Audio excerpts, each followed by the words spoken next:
জনপ্রিয় content creator Ripon মিয়া অভিযোগ করেছেন, ঢাকা থেকে আসা কয়েকজন টেলিভিশন সাংবাদিক তার অনুমতি ছাড়াই বাড়িতে প্রবেশ করে ভিডিও ধারণ করেছেন এবং অপ্রাসঙ্গিক প্রশ্নবাণে জর্জরিত করেছেন তার পরিবারকে। সোমবার নিজের ফেসবুক পোস্টে এসব কথা লেখেন তিনি। 2016 সাল থেকে অনলাইনে কন্টেন্ট তৈরি শুরু করেন রিপন মিয়া।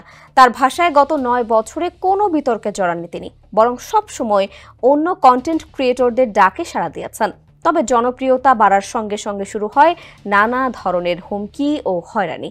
একাধিকবার তার পেজ হ্যাকের চেষ্টা করা হয়, এমনকি টেলিভিশনে সাক্ষাৎকার না দিলে প্রাণনাশের হুমকিও দেওয়া হয়। Japan Bangladesh joint venture company JBS holdings limited. নিজের পরিবার সম্পর্কে তিনি বলেন, তারা কেউই শিক্ষিত নন, কখনো মিডিয়ার মুখোমুখি হননি। এমনকি টাকা আয়ের উদ্দেশ্যেও তিনি তার পরিবারকে কখনো ফেসবুকে দেখাননি। তাই সাংবাদিকদের এমন আচরণে তার পরিবার অস্বস্তিতে পড়েছে। তবে টেলিভিশন চ্যানেলের নাম প্রকাশ না করে তিনি বলেন, কাউকে ছোট করার উদ্দেশ্য তার নেই, কিন্তু যারা এই কাজ করেছেন তাদের উদ্দেশ্যে তিনি বলেন, এই ঘৃণ্য কাজটি যারা করেছেন তারা নিজেদের বিবেককে প্রশ্ন করুন।